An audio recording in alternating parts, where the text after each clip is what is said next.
Am I out of stock music? Well, today, as part of celebrating the start 2 years ago of Make Music Income, this very channel, we will define one of the core elements of this channel. In fact, in my anniversary video I just released this week, it's called 8 Ways to Make Music Income, a little turn on the 6 ways to make music income video that I did to start this very channel. I kind of alluded to this fact that I was wanting to talk about changing a term. Now, we've been calling this thing called stock music licensing that very term for a reason. It was called that before we started talking about it. But Steve and I have been debating for literally years if we should call it stock music licensing. When we started our channels, when I started my channel, stock music was a hot topic. In fact, I owe much of the success of this channel to friends and other YouTubers like Daniel Carrizalez and, of course, Mr. Stevie B. And both of these channels talk quite a lot about stock music or non-exclusive stock music licensing. But it became known as stock music, and it is, and we'll talk about that in today's show. That's the topic, I want to talk about the switchover, this non-exclusive cousin to the exclusive sync licensing and production music world for film and television. So I've decided, and when I was making that last video, you might have seen it in there, that it's kind of time for a name change for one of the tenets of this channel, one of the pillars of this channel. Stock music is not a bad name for what it is, and we'll talk about that, but the type of music that we talk about, the type of libraries that we talk about that have to do with stock music, the music that we use there can be used for so many other things. It feels like calling it all stock music is just a bad idea. Steve and I have felt like this for years. And so it's time we just rename it. So you are here for that historic renaming. Congratulations. And also for this historic new intro.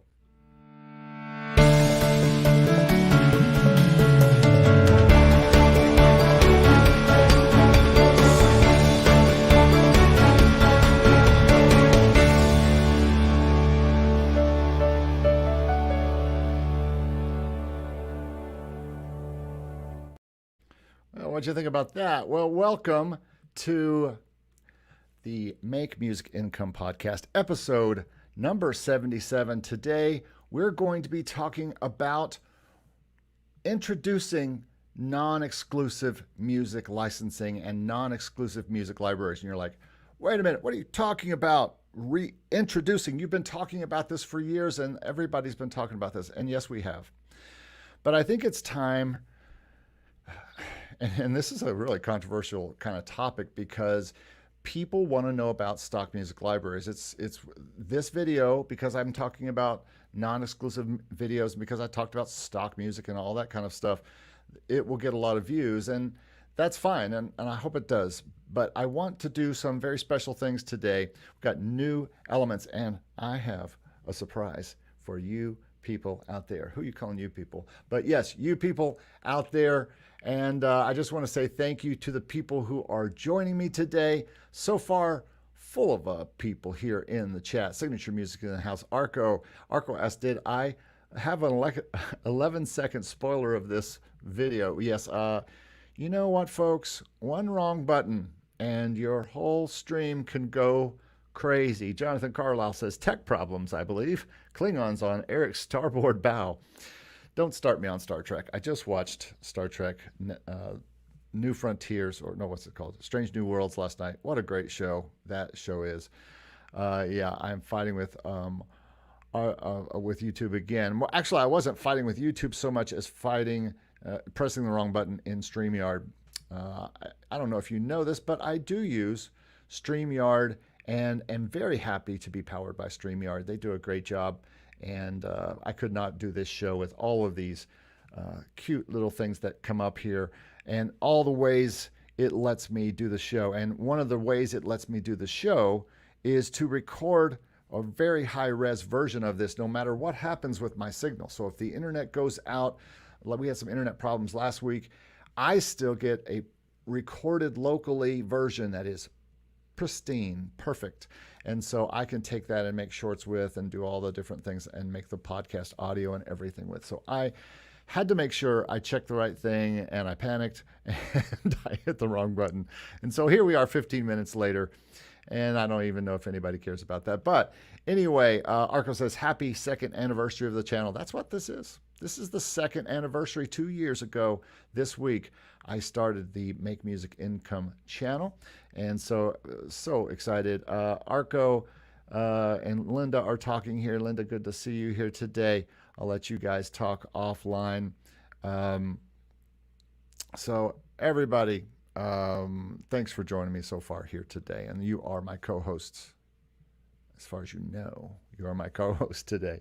So welcome to the Make Music Income podcast, where we talk about a plethora, I like that word, a plethora of ways to make music income, including, but certainly not limited to, sync licensing and production music for TV and films and ads. We talk about non-exclusive music licensing for YouTube, beat sales, gaming music, and more. Artist incomes like streaming, sales, merch, and other things you should be making if you're an artist.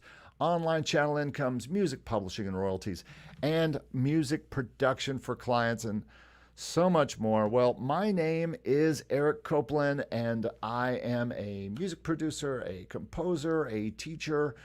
I've been a songwriter, a background singer, a music consultant, a music teacher, blah, blah, blah. I've been a lot of things. Quasi record label, a music marketer. I've done so many things. Still doing so many things. And now a podcaster and a YouTuber, and geez, isn't that enough? That's way too much. So I have made all of this income. I've done all of these jobs without ever really being employed by a major record company or a major music publisher. I've done it all on my own. And I'm here to tell you that you can do that too. I've supported my family for 22 years or more and made music income from this kind of stuff for over 40 years. I haven't ever been signed to a label or a publishing deal. Well, that's not true. I am now signed to publishing deals through sync licensing and non-exclusive licensing as well. But you might be like this too. Maybe you are watching or listening to this podcast and you are not someone who is able to make a living in this. Well, you can, and that's what this whole podcast and what this whole channel is about. And so on today's show, we are going to talk about non-exclusive music licensing income, or just non-exclusive income, basically. And guess what? Mainly everything is non-exclusive until you sign a deal that makes it exclusive. But so along the way, I'll be answering your questions, and I'll be just letting you co-host. So here's an important thing for you to do. Those of you listening now, you may talk amongst yourselves, but I would love for you to comment as we go through, because you are my co-hosts, again, as far as you know today. So here we go. Moving on here. Let's get to my week, which has been mainly focusing on this channel, mainly focusing on my teaching job and mainly focusing on clients. I have many music ideas in my head. I have many music ideas to do. I did upload some things to Motion Array and working on that and got some new things in some of the libraries, but it's been somewhat of a non-music making week. I've had the second anniversary of this channel. I've had the new video that I put out called 8 Ways to Make Music Income, which, folks, now that I'm used to doing these lives and using this content as my weekly content, editing a video like 8 Ways to Make Music Income, that thing is a monster. And I use so many video clips and pictures and examples, and it was so edited. Boy, it took me days to edit that thing. So I hope you like it. But I think it's one of those videos that I had to do to kind of reintroduce this channel. And so I'm doing that across all social medias and just trying to kind of celebrate the 2-year anniversary. I also started this week with my teaching job in teaching the young minds of tomorrow music theory. And that's always an interesting mind shift where you have to start teaching music theory. That's a different kind of job. So had to do that. And we're in the midst of that, and their minds are melting as we speak, trying to learn music theory. And that's one thing that we are doing. A lot of client work this week and trying to help clients do different things, all the different things that I'm doing for clients, from consulting to helping them with the recordings to all sorts of stuff. And then, of course, and this includes consults, this includes lots of things. I've had a lot of interesting conversations with new guests that are getting ready to come on this show. So you're going to get some really interesting new information very soon with some special guests I think you're really going to like.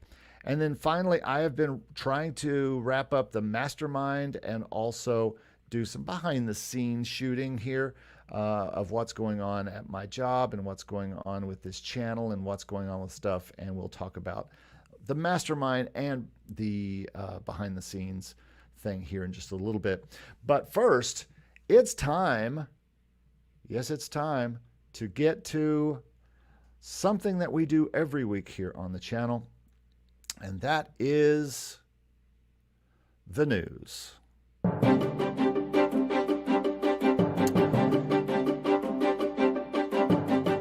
That's right. The news for Friday, July 21st. And today, some sad news. And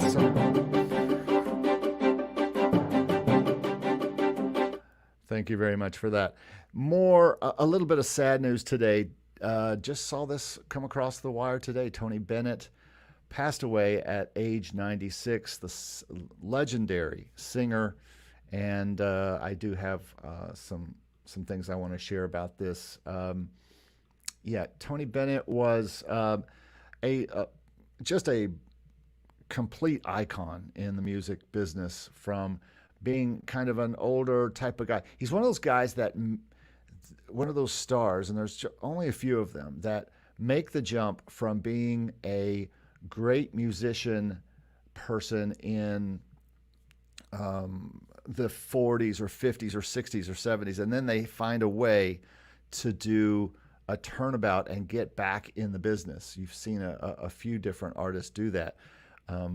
Dolly Parton has always done that very well. Aerosmith made a big comeback and stayed back. And Tony also had a big, huge hit in 62, I believe, with I Left My Heart in San Francisco. And it was a big hit. And he was a Vegas guy and a kind of a lounge singer guy and a well-known person until the Beatles. 62 was right before the Beatles. So 1962, he has this big hit and everybody sings I Left My Heart in San Francisco. But he then kind of just faded out as rock and roll came in, and that it made it hard for all of those kind of crooner singers to find a place once rock and roll came into the scene in the 60s and took it over. But he had a complete comeback in the 1980s and 90s, putting out gold records again and reaching out to, at the time, the MTV generation. And then what really kind of solidified his hold back in the current landscape was the work that he did with Lady Gaga, which actually benefited both of them, because Tony was kind of known as a kind of an older kind of singer guy singing the classics, and Lady Gaga was known for what Lady Gaga was known for.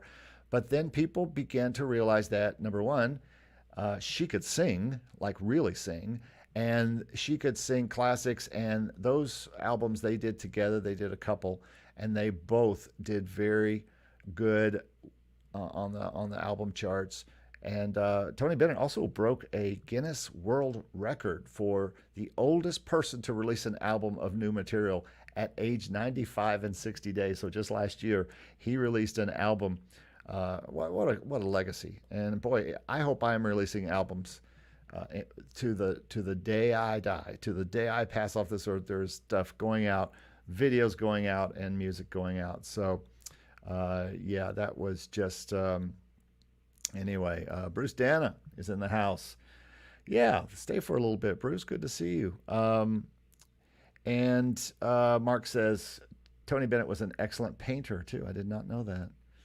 Um, yeah, so very impressive that he was able to really revive a career late in life, and a few people have done that. But it was really good to see. Sad news, but he's lived a long life. When I hear that people died at 96, I think, wow, they had a pretty good life and a pretty long life. And so the next thing I want to talk about is for our anniversary week, I have updated the 50 Ways to Make Music Income ebook, and it is now on version 3. It has more than 50 things now. And if you are wanting to just try to figure out what am I going to do to make music income, I have certain kinds of music interests. What will I do? What things can I do? Well, this new ebook is totally free. You can just go to our site and download it. And it's a book that I have had out for quite a while, and this is the second time I've updated it. So you can get 50 Ways to Make Music Income, and you can find that at makemusicincome.com/free. It's free for you. So if you're watching us for the first time and you haven't downloaded that, or if you have downloaded it, you can go get a new free version of it and see some things that I have done to make this happen. So, all right, I have more news. Yes, more news. And obviously, the news is on a loop. So, something new that happened this week, and let me just share this one now, is Threads, a new way to share text, or, in other words, a complete Twitter ripoff, which is not necessarily a bad thing. I'd love your comments on this and what you feel about this. If you feel that this is good, if this is bad, if you're using Threads, if you're on Threads. So yeah, absolutely. Let me know. I jumped right on it because I'm not a big Twitter fan, but I am an Instagram fan, and my hopes are that Threads will allow me to integrate my Instagram, integrate Facebook, and then integrate with some kind of Twitter type thing like this with Threads. So I'm trying it, and we'll see. It's a little early. It was kind of rushed out, but it's new and it's in its infancy. But hopefully, this will be something that that could help us get the word out about things and be a Twitter that's not quite so political. There's a lot of weird stuff on Twitter. I hope this one stays a little bit cleaner. That's what I've always liked about Instagram, is how clean of a social media it is. Let me know in the comments if you are in Threads yet, or if you even know what Threads is, if you've even heard about it. But it's basically the new social media platform. And let me tell you, this is just a little stat about Threads. Twitter has between 200 and 400 million users. Threads rolled out 2 weeks ago. It has over 100 million users now. So that's the power of a company like Meta putting this thing out. All right, the next thing I want to share with you is I want to talk about the 10-song, 10-week Composers Mastermind we have coming up here. Folks, we are getting to the end of the early bird price and really about to close this up because we have just about gotten everybody we need for this Composers Mastermind. I might have room for one or two other people, other composers. What we're going to be doing in this is really unique. We're going to be using the first week to really try to find out what kind of album you might want to make. And once you make that album, what you can do with it. But every week of the 10 weeks, our goal is to push and encourage and maybe facilitate helping you make a 10-song record that you can then take and pitch to any kind of library you want, put up on Spotify. One of the biggest problems I find that most people have is the fact that they just don't have enough songs. They have 5 or 10. I'm going to answer a question here in a minute where one person talks about one song that they have. I talk about this all the time. In order to make music income, you've got to have lots of things going on. And that starts with songs. You've got to have a lot of songs. And so our goal here with this 10-week, 10-song Composers Mastermind is to really get you composing, really get you cranking out some stuff for streaming, shopping in libraries, selling on sheet music, licensing on gaming sites, license as beats, whatever it is that you want to make music income with. Let's help you put together a cohesive set of songs, because it seems in our last masterminds that we were all over the place. We were and purposely, really, we were all over the place with our masterminds and with our songs. But this is going to be a little bit more focused, and would love for you to be part of this 10-song mastermind. It's not too late. You can get the little cheaper price if you want to, and you can find that if I would change my banner. It's the last week for this, and you can get the early bird price still, but you really need to email me at hellocomposers@gmail.com or go to hellocomposers.com/mastermind. And even those of you listening to the podcast on Monday, it will not be too late to go to hellocomposers.com/mastermind and get part of things. Okay. Well, I don't have a cute song for this, and I plan to. But I want to introduce a brand new part of the podcast that we're doing this week, and this is brand new, and I like to call it Viewer Mail. And just imagine I have a little jingle that goes, answering your questions on Viewer Mail. I just ran out of time this morning. I didn't have time to make that, but I will be making a jingle for Viewer Mail, so I'm very excited about it. All right, so this is actually something that I'm quite serious about. I want to answer a question every week, and so let me just say, this is a question I got on YouTube this week, and I just got it yesterday, and I thought, you know what, I could write this guy back a long message about this, but I decided instead to answer it here, because I think this is a common misconception from composers when they are applying to Motion Array or almost any music library. And that's the fact that, well, let's just read this email and I'll let you know kind of what he said. And he said, I decided to try Motion Array since you endorsed them as a good means of income. 2 months later, and I have yet still to hear if my first track is approved. Many of you are already nodding and understanding this frustration. Plus, I see you only get 5 free submissions. This is where it goes off the rails a little bit, which leads me to believe that they will charge for additional submissions. Yet I haven't found on their site what fee they charge. Then I go to Pond 5 and see a category, and I write, and I see 900,000 tracks already in place. I'm just a needle in a haystack there. I'm finding it hard to believe that anyone could be successful with those odds. I'm really having to step back and evaluate how to proceed. All of Hollywood being on strike is not helping matters either. Okay, thank you very much for this, and I appreciate all the comments on the YouTube site, and I try to answer them all personally. The only things I don't answer is if someone says yes to something. I don't write. I only write a reply back to questions usually. But in this Motion Array, let's get Motion Array down first. And the answer with Motion Array, yeah, Bradford says I need a Viewer Mail stinger. Working on it, my friend. Working on it. But the answer to this Viewer Mail, first of all, let's talk about Motion Array. You do not and should not upload one song to them.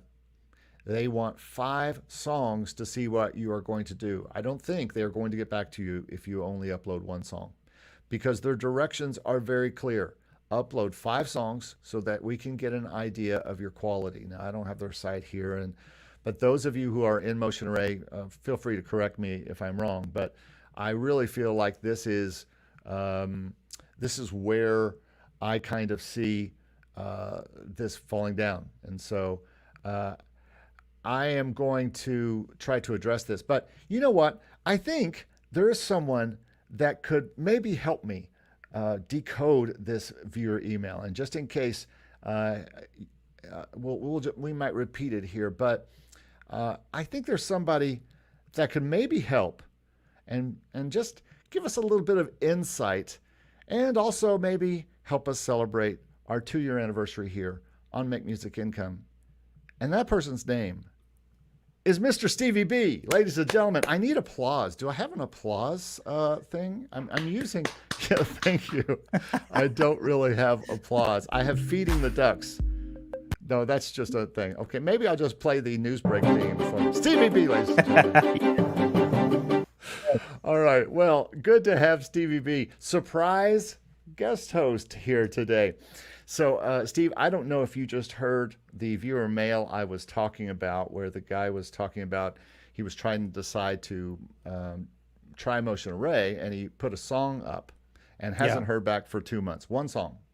And then he was like, well, this leads me to believe they're going to charge for future submissions, and I don't know what fee that is. And then he also said he wanted to go to Pond 5, but then he sees there's 900,000 tracks already in place, and he's just a needle in a haystack, finding it hard that anyone could be successful with this. And then mentioned the Hollywood strike, as if that has anything to do with stock music. But let's talk about the first thing in which I just said, which was you really need to upload 5 songs. I believe that's in the directions, is it not?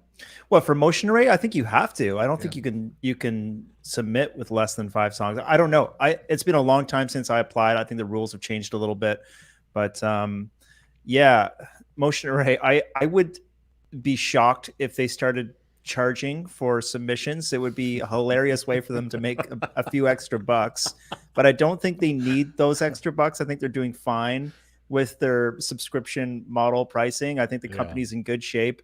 I would be pretty shocked if they started charging, but it would certainly cut down on the amount of applications they got. That's true. I think they seem to be managing it. I mean, it's a small team, right, that's doing all of these submission reviews, but it is in their best interest to dig through those submissions and find great artists and producers, because that's where they are able to distinguish their brand and their business from other library sites. You know, they have great music on. There's a lot of very talented producers who send them music regularly, and that's why they're doing well. You know, because at the end of the day, it's the curation team that that really dictates the quality of the marketplace. And I mean, it's over at Artlist, and they've put a lot of effort into curating that music properly and distinguishing their music selection from other libraries. And that's why they've done well. So got to keep that in mind. If you really want to be denied quick, apply to Artlist. They'll get back to you with a no in a day. Versus Motion Array. But them taking 2 months to get back to you is at your first application is not new. They did that. I waited 2 months to hear back, and I uploaded 5 songs. But so 2 months is not the problem. The problem here is one track. You don't upload one track and see if it's approved, and then upload another track and see if it's approved. You upload 5 to see if they approve you as an artist, and then after they approve you as an artist, then you can start uploading tracks one by one, and there is no fee, and there never has been a fee as far as I know. So that is one thing I wanted to say. The other thing I want to say about Motion Array is that they get tons of submissions. I mean, so many you would probably not even understand. And remember that music is only 20% of what they do. There are so many submissions and so many other things, video and photos and templates and all these kind of things. So they don't charge. But yes, guess what? We are all needles in a haystack in this, folks. We are all needles we're actually needles in a needle stack in Needle Drop. you might say. Well, But I'll tell you something interesting about Motion Array for those folks that are listening. You at this point, I think it requires that you, in order to get some traction there, that I think because of the volume of submissions, you are probably going to need the help of a staff pick. So, these guys are going to listen to the submissions. They're gonna hear your music. They're going to really like it, and they're going to say, okay, let's make this a staff pick. You might get some traction with that. And once your music does really well on the site, there is, I think, this perception that it gets lost in um, in in the library at some point once it stops kind of like trending. But I'll tell you what, I've uploaded, I think, 3 tracks to Motion Array this year, and I'm still making over $500 a month. yeah. So the tracks that have done well for me last year are still doing well because they rank high in the searches. So when people look for a specific thing, the tracks that have been downloaded and the most and are the most popular on the site still come up algorithmically high in the searches, which means that I still make money. So Cool. keep that in mind. So Gary, thank you for being here. Gary is the person who asked the question on YouTube, and yeah, this isn't the first time I've heard of someone submitting one song and waiting and waiting and waiting and waiting. It's something that I have heard a lot about. But here's one thing that you can do, and I'm just putting his comments up here so people can read them. He says, I'll double check it. I want to submit more, but they wanted BPM and a few other song information I didn't know. So he only went with one song. This is one of those things that you have to be very careful about. It's kind of like when you submit to an exclusive library and you're giving them that first submission. This is an important step. This is a crucial step. It's kind of like your audition to this company. And so these 5 songs not only have to be great, but they have to be very high quality, because you don't only get one chance. You can possibly reapply. I think there's a 6-month waiting period. I think if they say no. But here's another thing you can do, Gary. You can email them at is it info@motionarray.com or something like that. There's an email on their site, and you can email them, and they will get back to you and say, hey, I uploaded one song and I haven't heard back. Should I go ahead and upload all 5 so that you can know exactly what I'm doing? And likely they will get back to you and say, yes, that would be great. But don't fret that you are waiting 2 months and haven't heard, because basically, I don't know, how long did it take you to hear back at first from Motion Array? Do you remember, Steve? It's been a long time. It's been a long time. I think I heard back from them fairly quickly, but keep in mind that the company was totally different at the time that I applied. Yeah. It hadn't been acquired by Artlist at the time.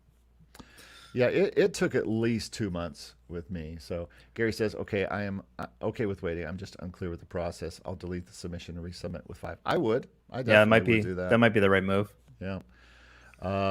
So yeah, it's a great question. Remember though that Motion Array is mainly, its audience is mainly, and not only, but mainly people who are looking for songs for YouTube, looking for songs to put in their videos that they're editing and putting into songs for presentations and things like that. I doubt that Motion Array has much relation to the Hollywood strike right now. I mean, there could be some, but I think the majority of people using Motion Array are not involved in that. Majority. Yeah, well, I don't think so.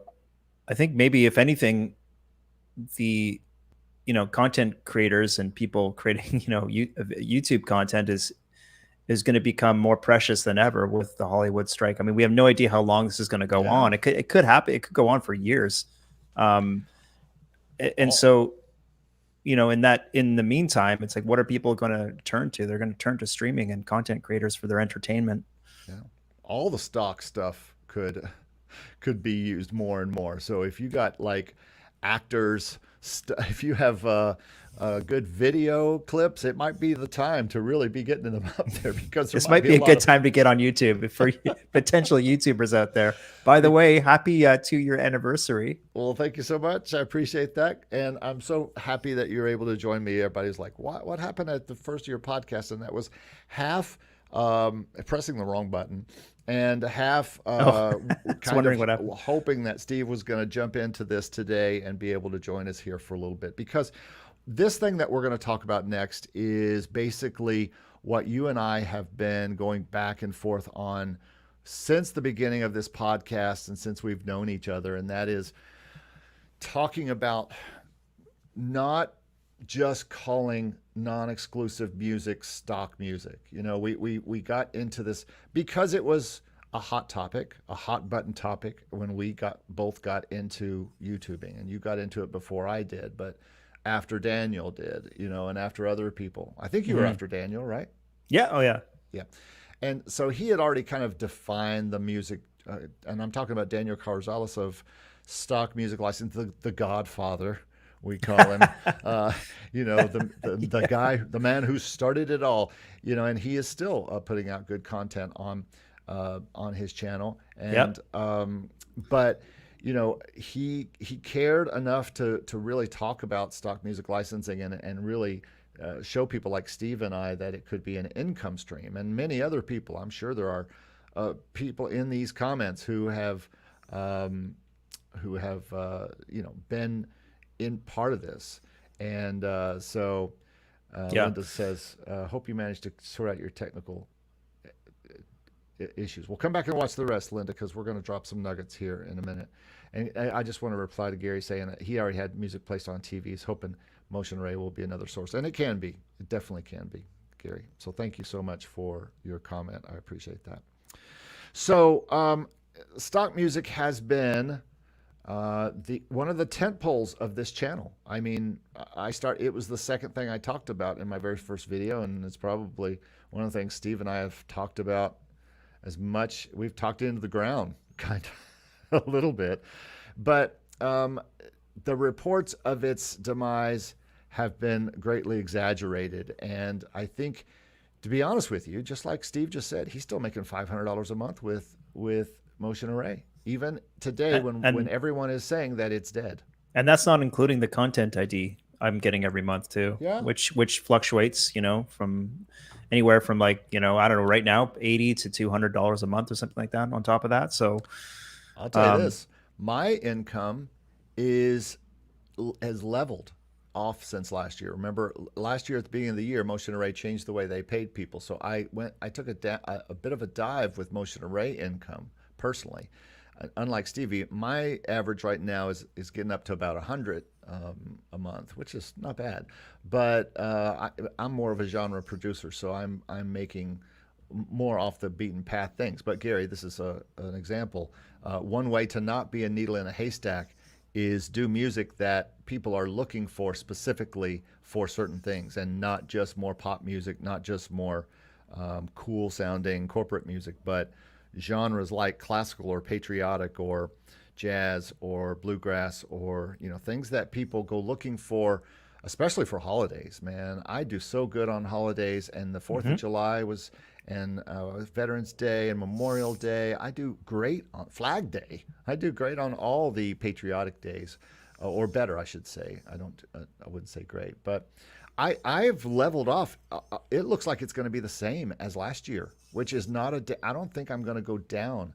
The everything besides and including Motion Array is going to be about the same. It looks like so far after half a year as last year. So I'm thinking, for me at least, it's leveled off to a consistency. What do you think? You had a big year last year, so it's going to Yeah, be. last year was a big year. I mean, the downloads from my non-exclusive catalog on Artlist this year have been the best I've ever had.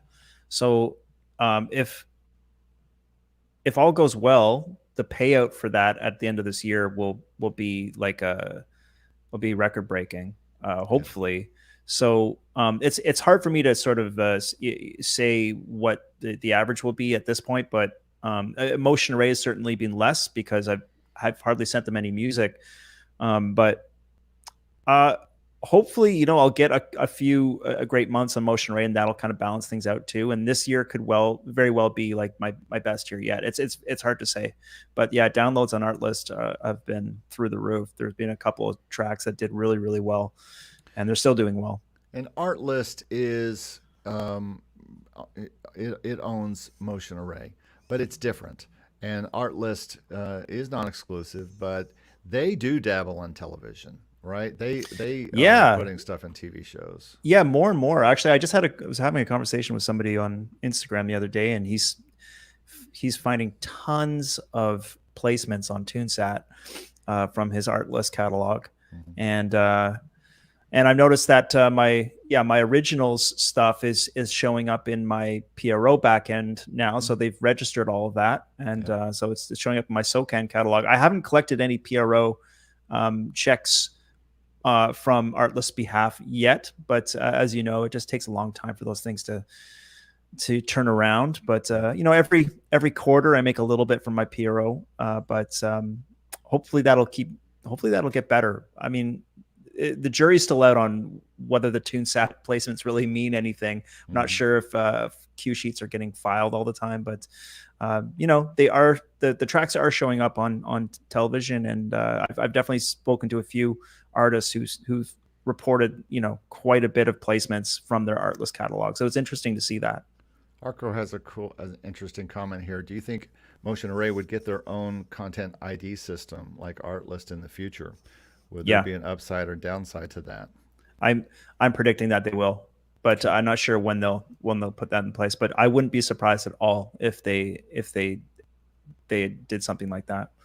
It's just such a huge revenue stream for them to collect at the end of the day. So and it's actually they're one of the few libraries, the few stock libraries that allow you um, to register your music with a third party content ID system like Identify. Yeah. A lot of libraries, like I think Storyblocks or one of the other big ones, that they have their own content ID systems, and they collect that revenue. That's part of their business model. So I've always been surprised that Motion Array hasn't put that in place, but it may just be that is just too much extra work for them to handle for their team, and so who knows really. But I wouldn't be surprised if they did it in the future. So I wanted to move on here and talk just one last time about stock music because I mean I think stock music is the right term for what it is. And I mean when we think about stock photos, we don't think of that derogatory. We don't think of that as like derogatory. Like if I need a photo or a video, a piece of stock video for a video that I'm making, which I made a big video this week that I had to have a lot of stock videos for.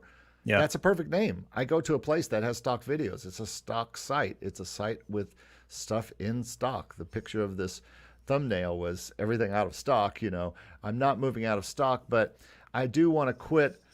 And here's the funny part.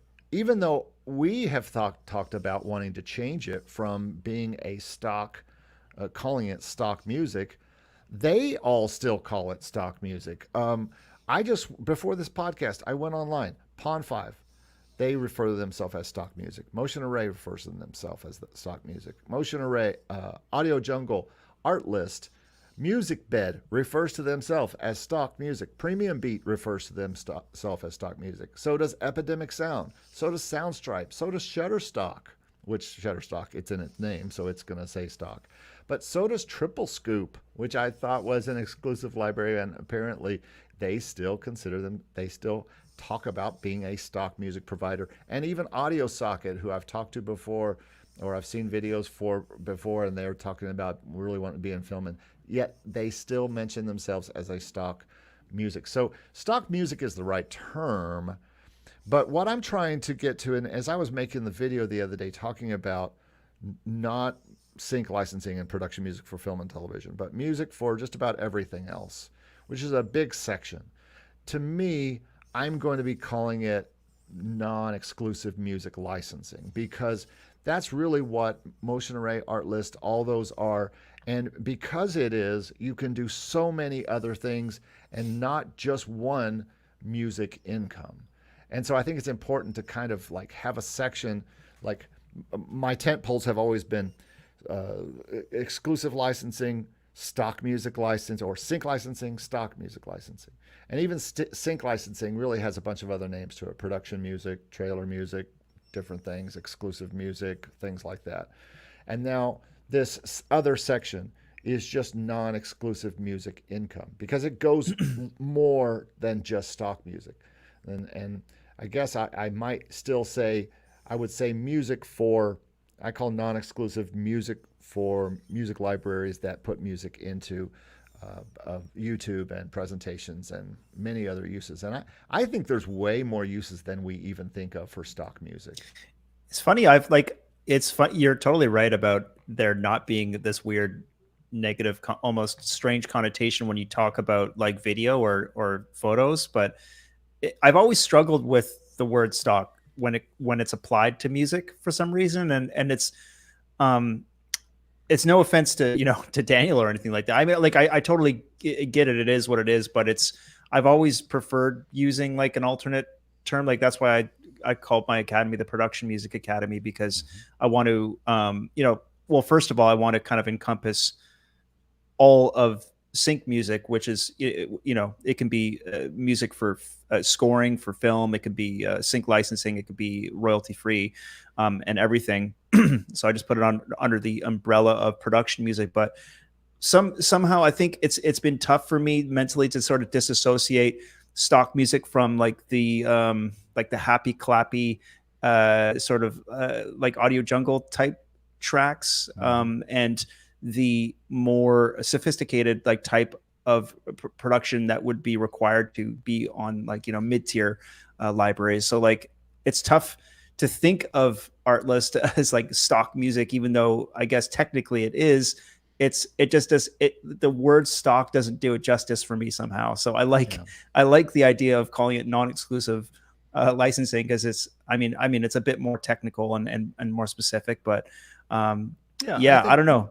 Non-exclusive music licensing for YouTube presentations and other uses, I think, is better than calling it just stock music. And I agree, stock. And I think it's because, like you said, the happy clappy, and then going back to the lower quality music that was going on in the mid-teens on these libraries, it really gave the term stock music a bad name. I think so. I think it did. Yeah, that's exactly what I'm saying.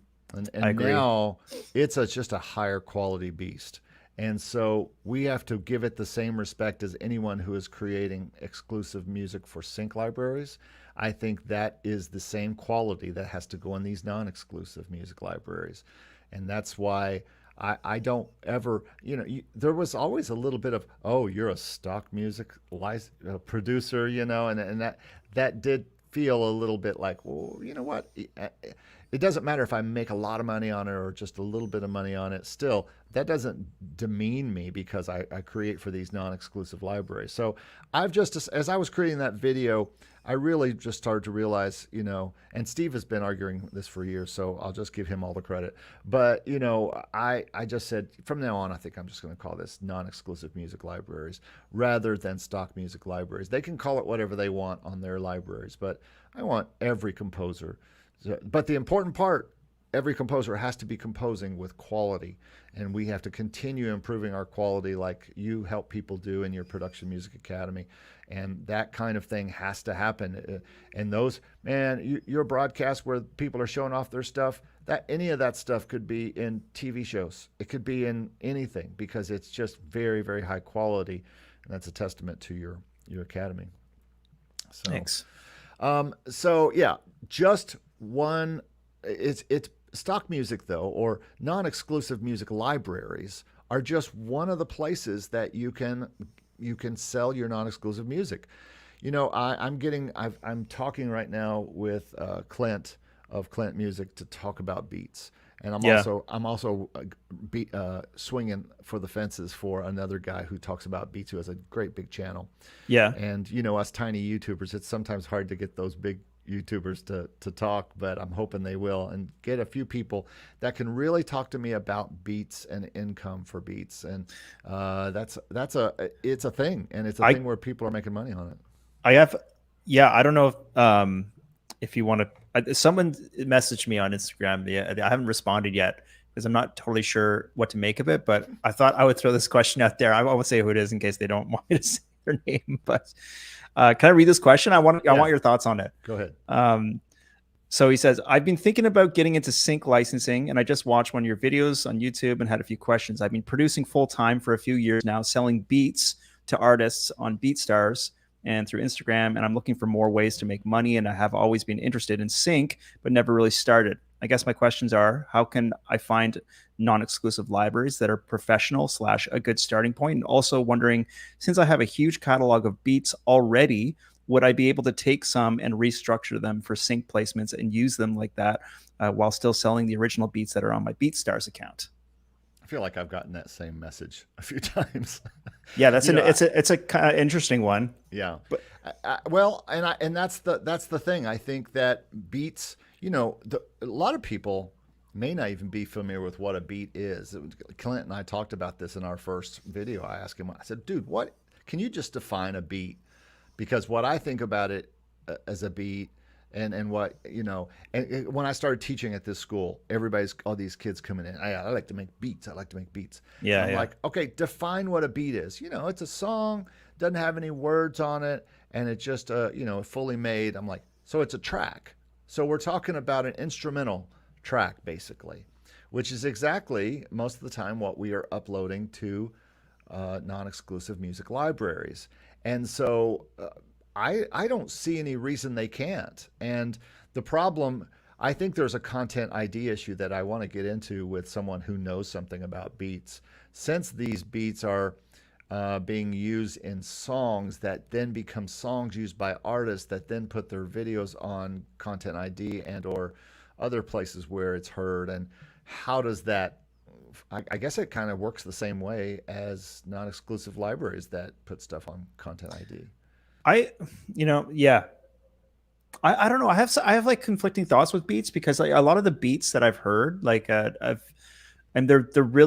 tailor made for rappers to. That's what they're for. That's for people to rap over, and rappers buy them, and they can license them or whatever. There's different models for the purchase from BeatStars, but essentially, like what I've heard from like the beat universe is that like they're very stripped back. They're very like minimalist.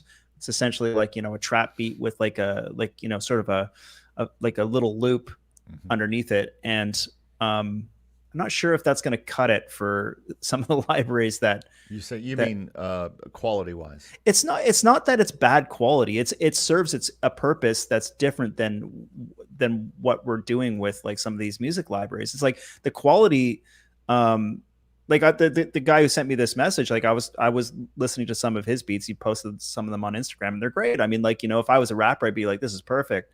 But that's not exactly what we're doing with Motion Array and Artlist and right, because those are kind of underscores for video, sometimes dialogue, but I feel like the beats they're an extra step of minimalism, and they're really stripped back. There's really nothing to it. And from what I understand, it's like, I see a lot of beat makers on YouTube being like, I made 10 beats in a day. It's like, dude, I couldn't make 10 tracks in a day. Sometimes tracks take me 3 days to write. That's because the beats, they probably were just pulling in loops and just making some beats. I watch these people make these, and they're making them with Logic loops and previously made things. And right. That's where we get into the whole sample issues and all that kind of stuff. And I've heard students argue just this week about it's okay to use samples because, somebody else used it, and who cares if they sue you, and all this kind of craziness that is in the beat society. And so that's why I really want to get a beat maker or a beat influencer, a beat thought leader in here on the channel and really talk about beats. Should hit up DJ Payne. That's who I want to swing for. Yeah, he's the best. He's the man. He's the man. And so I'm going to see if I can get him on here. But I think beats is obviously a thing people are doing. And I think if you talk to someone like that, or like Clint who puts stuff in beats, they're going to tell you that it's not just hip hop. There's some other non-hip hop things that are in those beats categories that sometimes people use, and then they add hip hop beats to. So jazz right. and different things like that they can that they're looking for. Yeah, So I'm probably generalizing my a bit. My perception of eh, it is very limited, but I I've bet just it's yeah.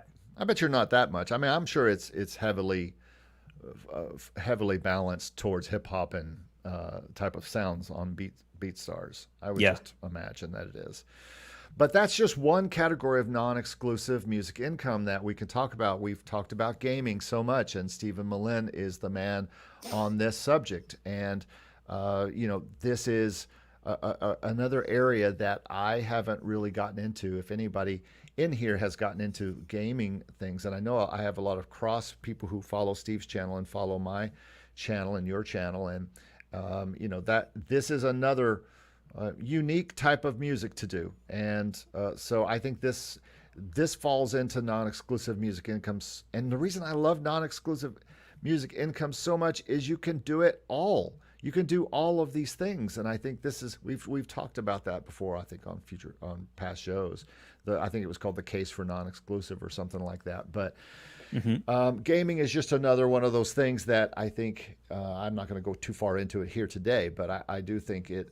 I know a lot of people who are doing that, and they are making as much as people make in these so-called stock libraries like Pond5 and Motion Array. But I've seen a few people setting up game music stores like on their own. Like they have like separate websites. They're not selling it on Game Dev Market or anything like that. It's like it's just a business website with and these are folks that have written like a ton of material, and they have like playlists, and it comes with like art and stuff like that, and they have all of these alternate mixes and everything. And and from what I understand, like you can do pretty well in it, but it's definitely like a bit of a hustle to set it up that way. yeah, So that's a whole nother show talking about setting up your own site to sell stuff, yeah, for sure. that's The other thing for me, and I don't know how many other people find this, but I'm telling you, I make hundreds, if not, I don't know if I've made 1,000 in a year from SongTrader. But there are other monetization things, overhead Right. music and getting your stuff, and they have ways to get onto Storyblocks if you're not in Content ID. Or if you do Content ID through SongTrader, you can they will let you do the Storyblocks thing and get you into Storyblocks if that helps you or doesn't help you. So, but I just had a big month from SongTrader, a couple $100, I think. And Nice. so, it doesn't happen every month. Some months it's a few cents, but some months it's hundreds. And so, this happens about twice a year with me on SongTrader, especially because of all the overhead deals I've been signed up in there. And anybody can sign up to these deals there. Everyone looks at SongTrader as like a way to get into licensing, and it could be, but I find that the real money comes from getting money from these little monetization options they have. And that is It's cool. all the beats you have, all the songs you have that you're putting in non-exclusive libraries, they can all go in this. And I think it's fantastic. Yeah, that's pretty cool. Like you mentioned earlier, Content ID is the next income stream. This is more really of a royalty, technically, rather than being a library or something. You get royalties from Content ID. How'd you do on Content ID this last time from May? I'll just tell you in a second here. I was just looking at it the other day, and I noticed they changed change things around in the back end here a bit. Yeah. Payment summary. Let's see. Last April was 85.57. March was 163. You February. should see May should be on there. Oh, really? No, not yet. Not for me. No, not yet. Yeah, January was 177. Yeah. February is 80. So it's not bad, right? But you got May already, huh? Identify. I thought we got May. I'm just trying to find out where Identify is on my list here. In your bookmarks. Yeah, I have lost it. I'm just going to type it in because I had a rather big month because of one video. One video scored huge for me on Content ID, and it was, and I don't even think it's still up. But here's the big thing. You're right. I only got April. I'm sorry. I did not May. But still, the number of claim videos keeps going up, which is a good sign. And then inside the claim videos, I had one. I don't know how this is the case, but it only got 40,000 views, and it made $246. That's awesome. I Yeah, I don't don't know know. how I'm not sure how the intricacies of how they calculate things. There's probably a lot of different factors. But And it doesn't. how many claimed videos do you have? What's your April count? My April count is 77. 77 claimed videos? No way. Really? Yeah, you're up You in only the have hundreds, aren't you? 77? How many No, do you have? 1,843. You have 77 claimed videos? Yes, but you have way more more things that have been used. You have way more downloads on Motion Array, like 1,000 times more than I Yeah, have. but I think your net haul from Content ID is larger than mine, and you have Yeah, like a fraction of the claimed videos. That's crazy. It just goes to show that it's really like it's very random. it's You very get random. one good placement on one good video and could be like a lot of money. But folks, all royalties are random. Your BMI checks, you'll just Yeah, be yeah. like, "What in the world is having that come on?" So yeah, that is one, and then I'm going to get to Q&A here in just a minute, folks. So if you have some questions, we're gonna call it here soon. And Stevie is a busy man and has to be moving on here. So, but I think non-exclusive and exclusive are about on the same quality level these days. We've got to be being careful about making sure that we are putting out the highest quality stuff. Stock is no longer, non-exclusive libraries are no longer, I'm going to have to retrain myself. Non-exclusive libraries are no longer a place where you can just put any old thing any other beat or little thing that you made and put it up there. It's everything has to be the same quality. The stuff you would send to an exclusive library, a lot of times the stuff I pitch to exclusive don't get taken, so I put them in non-exclusive libraries, and then they end up making me money. And I do the same thing with my personal music that I don't put on exclusive libraries. I put those on non-exclusive libraries, and boom, I get $50 here, $40 here for sales. And so, and of course, I want to mention Crucial Music, which is a non-exclusive film and television library. So I did a whole video on them. And if you need to look that up, you can find that in our videos. Crucial Music is a cool company to work with, but very, very particular on what they take. So yeah, that's really why I wanted. There's two reasons, of course, I wanted Steve to pop in if possible today. Number one is to kind of celebrate the 2-year anniversary of the channel, because not many, you may or may not know, I mention it a lot, but Steve is responsible in some ways for me even being on the camera, because that first video I made, 6 Ways to Make Music Income, I showed myself in a video, but I didn't talk on the camera. And after that, Steve was like, dude, you got to talk on the camera. You got to talk. And so now you all I mean, have I to don't know why watch me. there would ever be any doubt about your ability to talk on camera. Well, I can't you imagine. just don't want, it's not that it's so comfortable to I, sit I, and get- talk I get and, the discomfort. I get the discomfort factor. It took me a long time to wrap my head around that when I started YouTube as well. So I I can totally talk, understand. but do you want to really look at this face for an Who wouldn't want to hour? look at that beautiful face? Right. That's what the hats. As he Anyway, pulls his hat over his eyes.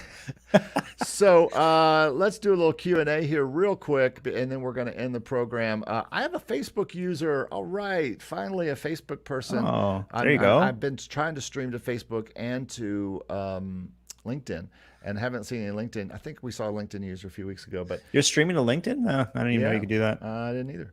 Do you find that presenting these live, these podcasts, I guess he's talking about, live has advantage over producing them offline than making it available on demand? I'm just trying to justify the hassle and inherent imperfections of live streaming versus recording with a live audience and doing post-production prior to release. What does being streamed live do that is preferable? And it's what you just said in the sentence before, limited or no post-production. I mean, Steve and I both do live streams for different things. He does them for his Production Academy a lot. I do them for my podcast now. But the main reason is time.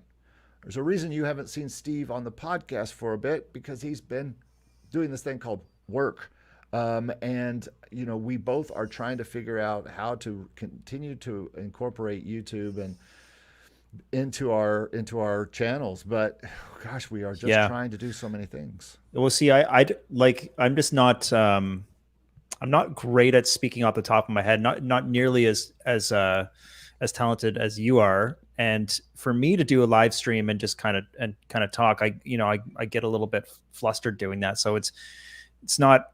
I prefer to release content as edited, you know. But yeah, the sad reality is that it's just incredibly time consuming to do that.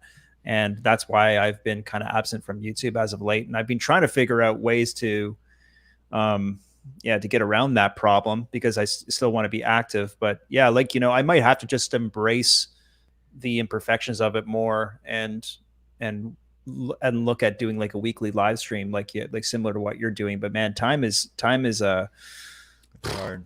it's It's hard, hard, man. It's really and hard. you know what? It takes several hours of preparation to do this show. I have Yeah, to write the exactly. script and the outline, and I have to Yeah. get all the, you see all these little fancy banners and stuff like that, but I have to get them all ready ahead of time, and I have to have my thing written. But I will say, um, I, to answer the question in the comment, one thing I am seeing is that by doing this and then by using some of this information as shorts and just re-editing those up real quick, which I have a kind of fast way to do, it's not hurting the channel. The channel is still growing. The channel is still. It took a dip, but it wasn't because of this. I don't know what it was. I think it was because of the summer. I think people get away from YouTube during the It summer or totally. something. Yeah, there's definitely a dip. But it's on the rise with, and I've been committing to shorts a little bit, just and not really a few new shorts I just think of doing, but uh, voiceover shorts with some pictures and stuff, but mostly just from these podcasts. I pick things from Steve and I. We've done plenty of shorts that way. Dave and I've done some of that with Dave and I have been in, and I've done just ones of me answering questions like this. Yeah. So yeah, I think this has a lot of advantages over producing offline because I'm telling you, I spent at least 4 days editing that video that I put out this week. It's a killer video and it's doing very well. And edited videos do better. They do, Edited yeah. edited 10 to 20 minute videos do way better than non-edited 1 hour plus videos. I'll tell you. Yeah. Yeah, Yeah. yeah. But this is for my audience. This is for the people who are co-hosting with me. In many weeks, I don't have a co-host, and the co-host is Bradford Knights and Arco and all the other people who come in here. And speaking of Bradford Knights, he has a question. I have music on all streaming services and registered them on BMI and the MLC. Is the MLC a content ID service? No, it is not. Should I be signing up for an ID service additionally? Yes, the MLC only collects mechanical royalties. That's why it's called the Mechanical Licensing Collective. And they only collect mechanical licensing from streaming, from Spotify only, not YouTube. Maybe YouTube Music, but not YouTube videos. So Content ID is additional. It's a different. It's like you need to be signed up for BMI. You need to be signed up for Sound Exchange in case your music's on Pandora and it's on Sirius XM especially. And then you need to be signed up for the MLC, and you need to be signed up for Content ID. And I'm not saying BMI. So you need to be signed up for your PRO in your country, but those are the four. You really have to be signed up to the MLC. I think is only a United States thing. I think so. You Yeah. don't have to be signed up to that. But Content ID is worldwide. Your PRO is going to, collect worldwide. You're going to get a lot of stuff from everywhere.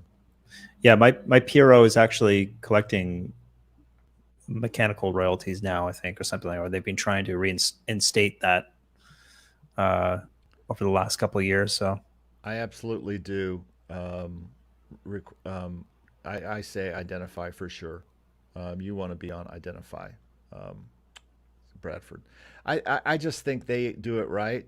I know that SongTrader offers this service. I know all the distributors offer a content ID collection service, but I have to think that one company that's only focus. Now, if Identify ever comes up and say, "Oh, now we're going to do, Twitter, and we're going to do all these other things, and we're going to do all these other things," then maybe I might have to change my mind. But they only focus on this, only on Content ID, just like AdRev does. There's a few others that do, but I'm very happy with Content ID, and I think you'd say the same, right, Steve? oh yeah. Yeah, I mean, like you said, I think it's like, why would I trust a distributor to collect when it's not really the prime like focus of their business? Identify does nothing but collect Yeah. that revenue stream, and I think they work pretty hard to dig through YouTube to find the usage. So Yeah. they've done a much better job than I would have ever imagined. So I'm very happy with Identify. But yeah, you got to be careful with Content ID. It's like you're signing up to a three-year contract, and you're limited to where you could send Content ID registered music in terms of the licensing market. So just be aware of that. Yeah. Also, Arco said something about Crucial Music. The only downside is they take 3 months to get back. That's not exactly true. Usually it's the longest I've seen is 2 months. And now, I did just talk to Crucial Music last week. They have had 3 songs of mine that were all approved, and they do something called checking rights holders, and they're checking, to make sure that it's all tied up, because I think all 3 were public domain, or at least 2 of them were. And they want to make sure that the people who own the songs really do. So they check with BMI, and they check with all the PROs and make sure that the rights are all tied up. But I did send him an email recently. He said, "Man, I am so sorry. We are backed up out the wazoo right now." And this is a company that only lets you submit 3 songs at a time. Getting back to Gary's question about Motion Array, this Crucial only lets you submit 3 songs at a time, and then you can't submit more until they have approved or disapproved those 3 songs. But I like working with them so far. What I really love most, and you can see this in my video about them, is the fact that they let you see where they're pitching your music, and I think that's really cool. So you can watch where your music. That is cool. Pitched. So again, it's non-exclusive, correct? Absolutely non-exclusive. Yeah, that's cool. But their focus is film and TV, not internet, not YouTube. So I think it's very unique. So, well, folks, that's about all I have for today. Thanks, everybody, for being part of the broadcast. Thanks so much for Mr. Stevie B for popping in today. So it's good to see you, my friend. Yeah, you too, buddy. We chat all the time and talk about things, but he is just completely buried by our art list stuff, which is, hey, listen, that's the dream, right? Is to be buried with people who want to pay you to write music. So I can't complain. I'm happy to be buried under the right kind of work, but man, it's been hectic.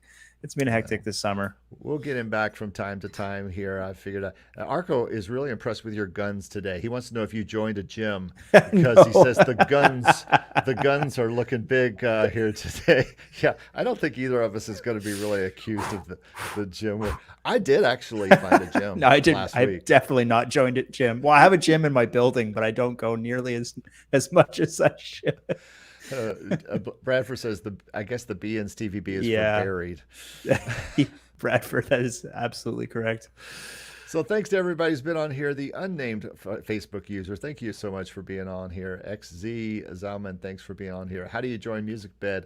You just go to musicbed.com. I don't know what they're. They don't accept submissions. They have like an A&R team that goes out and looks for artists. They have a team dedicated to that, so you can't submit, or you can't send them unsolicited submissions. There's another one called Bed Tracks, and they opened it like every 6 months or something like that. It seems like, if I remember.